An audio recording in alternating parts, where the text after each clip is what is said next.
अस्सलाम वालेकुम, वेलकम है आपका फूड विद आर्ट चैनल में। मैं आज आपके लिए बहुत ही एक अमेजिंग सी रेसिपी लेके आई हूँ जिसे आप बगैर बेकिंग पाउडर और बगैर बीटर के घर में ही बना सकेंगे। तो इंशाल्लाह आपको ये ज़रूर पसंद आएगी। अगर वीडियो पसंद आती है तो वीडियो को लाइक कीजिएगा, चैनल पर अगर न्यू है तो चैनल को सब्सक्राइब कीजिएगा, बेल नोटिफिकेशन के साथ ऑन करते हुए जाइएगा ताकि आने वाली हर न्यू वीडियो का नोटिफिकेशन सबसे पहले आपको देखने को मिले। तो चले आइए वक्त ज़ाया किए बगैर रेसिपी स्टार्ट करते हैं। यहाँ मैंने ले लिए हैं 5 ब्रेड के स्लाइसेस लिए हैं। इसको अब नाइफ की हेल्प से मैं डिफरेंट पीसेस में ऐसे कटिंग कर लूँगी। आप चाहें तो हाथ की हेल्प से भी इसको छोटा-छोटा कर सकते हैं।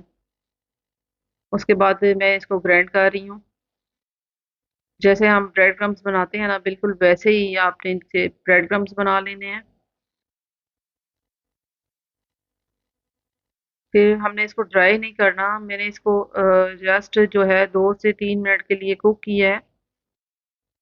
बहुत ज़्यादा हाई फ्लेम पे भी आप कुक करेंगे तो ये जलने का डर होता है। तो लो फ्लेम पे इसको 2 से 3 मिनट के लिए आपने करना है। इसको तकरीबन 1 मिनट के लिए मैंने कुक कर लिया था और इसके साथ ही मैं डाल दूँगी नारियल का बुरादा, ताकि ये भी थोड़ा-सा कुरकुरा सा हो जाए, इसके साथ ही कुक हो जाए ये भी।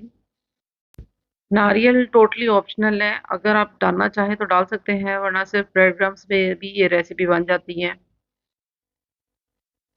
देखिए थोड़ा-सा इसका कलर चेंज हो गया है और अब मैंने इसको उतार लिया है, फ्लेम ऑफ कर दी है और मैंने कढ़ाई से भी निकाल के अलग से रख दिया है ताकि उसमें जलने का डर ना हो। अब ये ठंडा होने के लिए रख दूँगी मैं। और यहाँ पे एक 3/4 कप मैंने चीनी ली है, यानी 3 हिस्से लिए हैं 1 कप के, और इसको मैं कैरामलाइज़ कर लूँगी। बिल्कुल भी 1 स्पून भी या 1 ड्रॉप भी पानी का नहीं डालना आपने इसमें, ये खुद से ही कैरामलाइज़ हो जाएगी।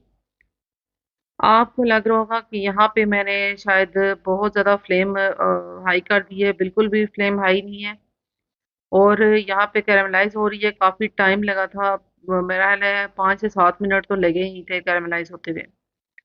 लेकिन वीडियो की स्पीड मैंने फ़ास्ट की हुई है ताकि ये बहुत ज़्यादा टाइम लग रहा था, तो इसलिए ताकि आपको ये जल्दी से पता चल जाए कि मैंने इस शुगर को कैरामलाइज़ किया है और फिर नेक्स्ट इसमें मैं ऐड करूँगी। अब इस स्टेज पे हम इसमें डाल देंगे 1 कप दूध। 1 कप दूध डालने के बाद आपको ये लग रहा होगा कि शुगर जो है, ये जो कैरामल है, ये बिल्कुल भी मेल्ट नहीं होगा, बिल्कुल भी ऐसे नहीं है, बिल्कुल आराम से ये मेल्ट हो गई थी। बहुत आसानी से, जस्ट आपने बिल्कुल लो फ्लेम रखनी है, अगर आप हाई फ्लेम रखेंगे तो बहुत ज़्यादा जल्दी जो है वो जल जाने का डर होगा। ये देखिए बहुत ज़्यादा मेल्ट हो चुकी है, बहुत आराम से मेल्ट हो चुकी है ये कैरामल। ऐसे ही आराम से आपने इसको अच्छी तरह मेल्ट कर लेना है, दूध में अच्छी तरह मिक्स कर लेना है। उसके बाद मैं इसमें ऐड कर रही हूँ जो हमने ब्रेड क्रम्स इसको थोड़े से फ्राई किए थे, थोड़े से कुक किए थे, वो मैं इसमें ऐड कर रही हूँ।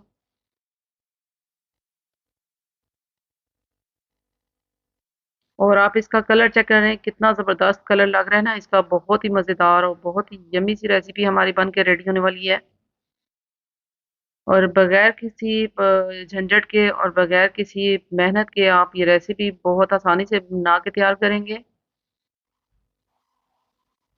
इस स्टेज पे आप चाहें तो आप थोड़े से ड्राई फ्रूट्स जो भी आप डालना चाहें वो डाल सकते हैं, क्रश करके डाल सकते हैं, बहुत मज़ेदार और कुरकुरे लगेंगे। लेकिन अगर नहीं डालने तो कोई ज़रूरत नहीं है बिल्कुल भी, आपको इसमें डालने की, वैसे ही बहुत ज़बरदस्त रेसिपी बनेगी। और यहाँ पे मैंने एक मोल्ड लिया है, केक वाला मोल्ड है ये, और नीचे बटर पेपर है, उसको थोड़ा सा मैंने ऑयल लगाया है और ग्रीस कर लिया थोड़ा सा।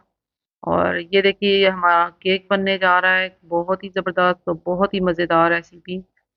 यहाँ पे मैं केक की शेप दे रही हूँ, आप चाहें तो आप इसे बर्फी की शेप भी दे सकते हैं, आप इसे हलवे के तौर पे भी आप बना के रेडी कर सकते हैं। मैंने गरम ही इसे ऐसे रख दिया था और उसके बाद मैं ऊपर से गार्निश कर रही हूँ। थोड़े से पिस्ते हैं ये मेरे पास, क्रश्ड किए हुए पिस्ते हैं। आप चाहें तो आप इसकी शेप बर्फी की तरह भी दे सकते हैं, हलवा के तौर पे भी यूज़ कर सकते हैं। लेकिन अगर आप इस तरीके से किसी के सामने ये केक बना के रेडी करेंगे, पेश करेंगे तो बिल्कुल भी कोई यकीन नहीं करेगा कि ये केक आपने बेकरी से मंगवाया है या फिर आपने घर में बनाया है, और वो भी इतनी आसानी से, बगैर बीट किए हुए और बगैर किसी हेल्प से। ये देखिए बहुत अच्छी सी प्यारी सी इसकी शेप आ चुकी है, और ये जो है 1 पाउंड का केक रेडी हो चुका है। और इसी केक को अगर आप बाहर शॉप से लें तो तकरीबन ये 1000 का पड़ जाता है, 1000 से भी ज़्यादा का होगा। मैं यहाँ पे साइड पे जो नारियल है उसको थोड़ा सा मैंने उसको भी कुक कर लिया था, थोड़ा सा दरदरा सा उसको कुरकुरा सा मैंने कर लिया था, और उसको मैं इसके साइड पे लगा रही हूँ।